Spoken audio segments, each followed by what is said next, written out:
So yeah, there's a comment like that you're happy to hear that it's not a quick fix for everybody. You said there's not a lot of stuff on your kids' calendar because they're not out having a fun time all the time. And because of that, the homework tends to take as long as they physically have to do it. Right. So that's where I would bust out a really big timer and be like, oh, you think that's going to take you 2 hours? Like math for one night? Come on. Like, I bet you $1 doesn't take 2 hours or something like that, right? And you time it. That's what the to-do list is for, which you can't see very well on here. But yeah, like, so, and then, so that's a big, okay, so you're citing social anxiety, but there's a really good parallel with college students, none of whom have enough to do. Okay, college students have no schoolwork to do, and they do even less of it.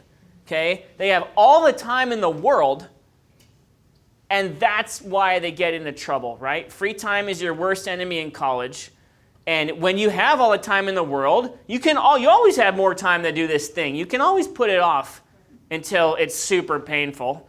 And if you're a good boy, then you're gonna do it, even though it's painful because you're a good boy. But right? So more stuff on the calendar can actually be like a big impetus to get things done more quickly, and not just more chores, but fun stuff. And what's fun? Well, I don't know. You have to try some stuff out, and it might not be fun, right?